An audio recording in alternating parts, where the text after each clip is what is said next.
En Buño, en Malpica, funcionan 14 talleres y 20 tiendas de alfarería. Las ollas y cazuelas ya casi no se hacen por falta de uso, pero los oleiros conservan las viejas formas y los tradicionales motivos decorativos.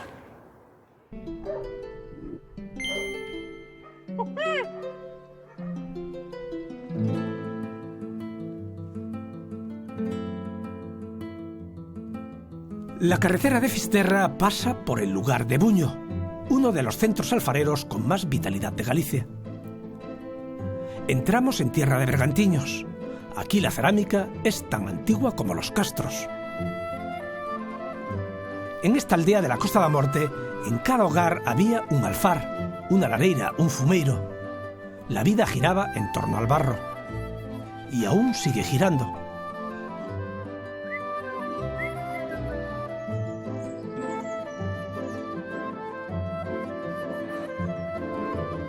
Este es el taller de Aparicio, maestro del torno, hijo y nieto de oleiros.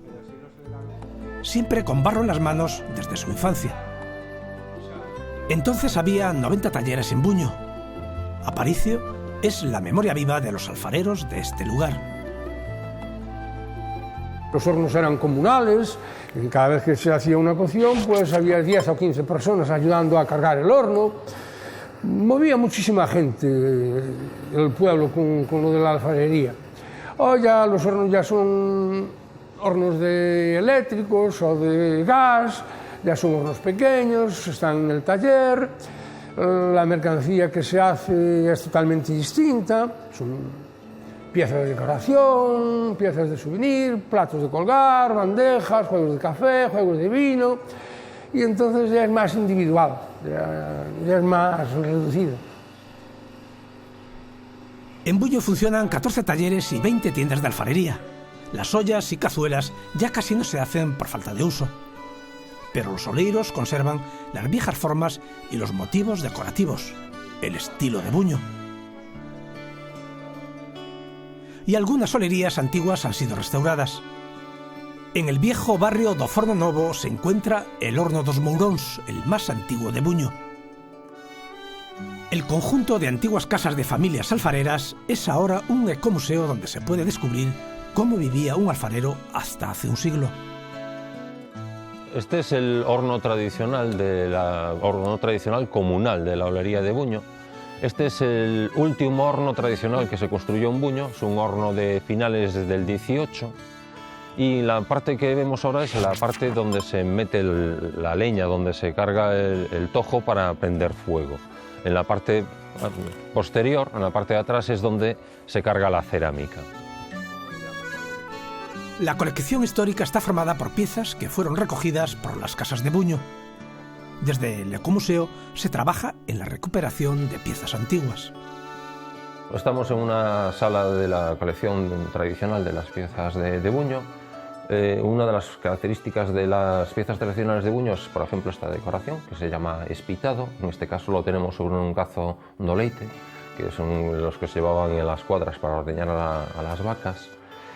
Esta es una decoración bastante antigua, ya que se documenta muy bien en época romana, donde aparecía ya en las cerámicas de paredes finas o en las cerámicas sigilata. Y es una decoración muy sencilla, que se hace con una caña fina, que se llama espita, y se roza la superficie al mismo tiempo que se gira el torno y va girando esta decoración irregular con relieve que permitía tener su sentido, ya que impide que se peguen las cosas a la superficie, sobre todo para las ollas que van al fuego y impedían que se pegara lo que se quema, ¿no? Esta colección muestra la riqueza y variedad de formas y diseños del centro alfarero de Buño. Formas y diseños que se están renovando sin cesar. Y esa es la mejor muestra de que la alfarería sigue viva en Buño. La próxima parada de esta ruta es Malpica. Un brazo de mar de 900 metros de ancho separa el Cabo de San Adrián de las Islas Isargas. Aquí empieza la Costa da Morte, según los geógrafos. Una sucesión de acantilados de 87 kilómetros de largo. Uno de los grandes paisajes costeros de Galicia. En una península está Malpica, colgada del acantilado Marinera y Atlántica. Malpica late en su puerto, siempre activo.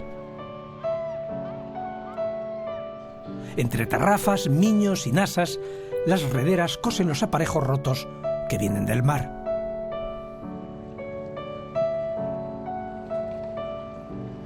En este puerto sobreviven oficios tradicionales como los boteros. Pero la reducción de la flota de cerco ha terminado con estos taxistas del mar. Solo resiste Alfredo, el último boteiro de Malpica. Porque el servicio esto es un servicio de 24 horas. Estamos por la mañana cuando vienen los barcos a la mar, estamos ahora por la tarde cuando se van a salir a faenar y por la noche por cualquier emergencia que pueda haber o porque alguno viene para casa o el tiempo lo permite trabajar y entonces estamos lo que es las 24 horas. Y las horas que quedan muertas, libres, pues aprovechamos para ir a hacer lo que es los viajes turísticos a las Sisargas. El puerto de Malpica es el único de Galicia en el que funciona este servicio. Alfredo tiene licencia para transportar pasajeros hasta las Sisargas. Los turistas solo se animan a la travesía durante el verano, cuando lo permite el buen tiempo, algo raro en esta costa. El pequeño bote Gundín es el único medio de viajar a las Islas Sisargas. El viaje dura media hora. El faro de la Isla Grande estuvo habitado hasta que se retiró el último farero. Ahora la isla está desierta. Es un paraíso para las aves marinas.